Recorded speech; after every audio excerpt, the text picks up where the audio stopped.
Mie instan cup favorit RM BTS, Paldo Bibimyeon, menjawab permintaan sang idola untuk menghasilkan porsi yang lebih besar.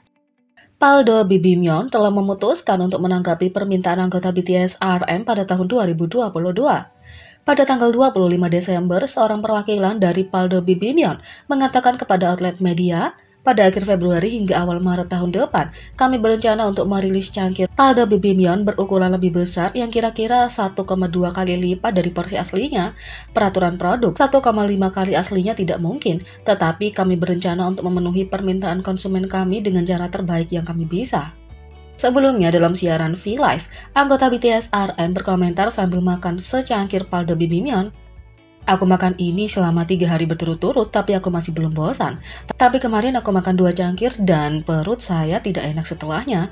Setelah hanya berpikir bahwa satu terlalu kecil tapi 2 terlalu banyak, jadi saya berharap mereka akan melepaskan satu yang memiliki jumlah 1,5 kali lipat.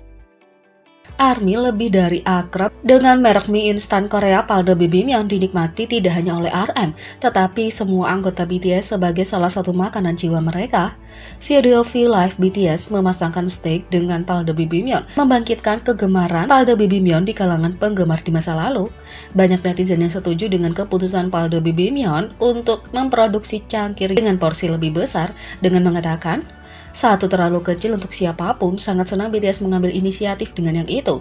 Akhirnya waktunya bagi Paldo untuk berterima kasih kepada BTS atas semua promosinya, dan banyak lagi.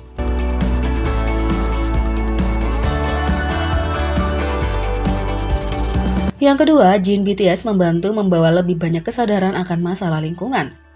Jin adalah orang yang sangat bijaksana yang selalu penuh perhatian dan berhati-hati dalam segala hal dalam hidup. Para anggota BTS menggambarkannya sebagai orang yang berpikir terbuka yang menerima setiap perubahan di dunia modern. Dalam wawancara Vogue baru-baru ini, Jin menyebutkan sangat prihatin dengan masalah lingkungan. Sejujurnya, saya agak berhati-hati. Saya ragu untuk menulis tentang hal-hal yang tidak dapat saya hubungkan sepenuhnya. Mari kita ambil contoh masalah lingkungan. Bahkan, kalau saya ingin menulis lagu tentang lingkungan, ada bagian darinya. Saya yang mau tidak mau bertanya-tanya, apakah saya berhak menulis tentang ini? Apakah saya seseorang yang benar-benar mewujudkannya dan menghayati topik ini? Itu adalah sesuatu yang harus saya pertimbangkan secara mendalam. Tetapi, seperti biasa, ada banyak masalah mendesak yang perlu diungkapkan. Saya yakin akan ada cerita yang ingin saya bagikan di beberapa titik. Jin menyebut isu lingkungan sebagai salah satu topik terpenting baginya, tapi memiliki tingkat perhatian yang mengagumkan. Jin bertanya pada diri sendiri apakah dia memiliki hak untuk berbicara tentang topik yang sangat kompleks. Pemahaman tentang kemungkinan misinformasi dan tanggung jawab yang tinggi patut diacungi jempol, terutama di dunia modern ketika banyak orang membicarakan masalah tertentu yang bukan tempatnya untuk berpendapat. Juga luar biasa betapa jujurnya Jin dalam seninya. Dia menulis lagu hanya tentang topik yang dia alami sendiri. Jin ingin memastikan untuk hanya membagikan hal-hal yang benar-benar dia yakini. Jin tidak hanya sangat peduli dengan masalah lingkungan, seniman mengambil bagiannya dalam mengurangi kerusakan pada planet kita. Misalnya beberapa tahun yang lalu, Jin membeli bunga buatan di toko di Seoul, dan penjual itu kemudian mengatakan bahwa Jin benar-benar bertanya kepadanya tentang cara mendaur ulang bunga buatan. Dalam wawancara dengan Hyundai, Jin juga mengungkapkan akan berusaha mengurangi penggunaan air. Pada tahun 2019 selama wawancara, Jin ditanya tentang masalah yang tidak dapat diselesaikan oleh banyak pahlawan super. Jawabannya cukup cerdas dan bijaksana. Pemanasan global, sejujurnya kalau kamu melihat kekuatan pahlawan yang terungkap dalam film, hanya ada kekuatan semacam itu yang menghancurkan. Saya pikir pahlawan yang berpikir tentang bumi harus muncul. Saya berharap mereka akan muncul, seperti pahlawan yang menyimpan es di dalamnya, Arktik dari mencair, menjaga lingkungan. Dengan berbicara santai tentang masalah penting seperti itu, Jin membantu memberinya nilai lebih di antara jutaan penggemar yang menghormati pendapat dan visinya. Dengan menunjukkan contoh seperti itu, dia membantu masalah untuk mendapatkan lebih banyak perhatian dari orang-orang dari segala usia di seluruh dunia. Seperti yang pernah dikatakan, Jin mengatakan, pengaruh yang baik harus dibagikan. Baru-baru ini Jin mengatakan bahwa ia ingin menjadi seorang idola yang dapat disebut sebagai bintang model, yang berarti bahwa ia ingin menjadi pengaruh yang baik bagi orang-orang dari segala usia. Selama bertahun-tahun menjadi superstar terkenal, Jin menyebarkan hal-hal dan opini terbaik dengan kekuatan media yang dimilikinya.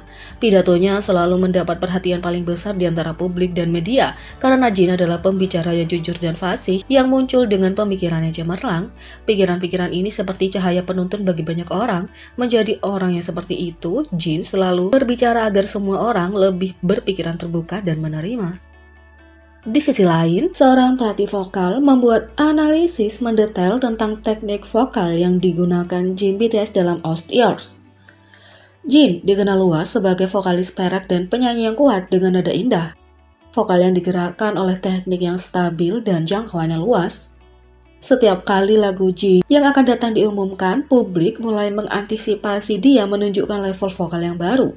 Seperti yang telah diungkapkan Jin sebelumnya, dia bekerja sangat keras untuk mengembangkan suaranya dan memiliki banyak keserakahan untuk mencapai level yang lebih tinggi di bidang ini. Pada usia 29, Jin sudah menjadi vokalis yang diakui secara kritis. Tapi di setiap lagu ia menunjukkan penampilan yang lebih menantang dari sebelumnya. Saat ini, Jin adalah orang yang bertanggung jawab atas bagian yang paling menantang secara teknis dari lagu-lagu BTS dan tidak pernah gagal memukau publik selama penampilan langsung grup tersebut. Dalam OST sukses besar baru-baru ini, Years, Jin juga menunjukkan level baru dari bakat vokalnya. Mari kita lihat analisis vokal mendetail oleh pelatih Jepang Kanji di YouTube. Dia mengatakan, seperti yang saya katakan di analisis suara, hal yang menarik tentang suara Jin adalah bahwa dalam suaranya yang lebih rendah, kamu bisa mendengar banyak suara nafas. Tapi ketika dia memakai sabuk atau menggunakan suara campuran di nada tinggi, tentu saja cerita yang berbeda dengan falsetto, kamu hampir tidak bisa mendengar suara nafasnya. Itu cara bernafas yang bagus. Ketika dia menyanyikan Sugeso, dia beralih ke falsetto, mencampuri suara pernafasan dan meningkatkan volume suara. Dia juga mencampuri vibrato di sini dan membuat suara menyebar keluar. Dia berbagi dengan sangat baik. Saya pikir dia menggunakan teknik ini dengan sangat baik. Kamu bisa melihat betapa beragamnya nada yang dimiliki Jin. Kalau itu adalah lagu BTS lain, mereka akan menyanyikan bagian ini dengan suara asli mereka. Tapi kali ini Jin menyanyikan campuran suara pernafasan. Keunggulan Jin adalah dia bisa menyanyikannya secara terpisah seperti ini. Sangat bagus, luar biasa. Aku ingin memainkan ini berulang-ulang selamanya. Dalam lirik La Ta Ta Ta Ta, dia mengatakan, seperti yang diharapkan, bagus, rasanya seperti aku santai seperti ini. Apakah kamu mendengar suara drum di belakang? Saya suka drum seperti ini. Saya pikir drum kamar ini sering digunakan di K-pop. Secara keseluruhan, pelatih memuji Jin sebagai penyanyi yang sangat fleksibel dalam menggunakan berbagai teknik dengan sempurna hanya dalam satu lagu. Dia hebat dalam mengontrol pernafasannya, mencampur nada rendah dan tinggi, belting, dan falsetto. Sementara itu, ia menyampaikan kisah drama yang terjadi antara dua karakter. Kemampuan vokalnya terutama terlihat dalam balada. Jin memang vokalis tangguh yang menambah pesona unik di semua lagu BTS.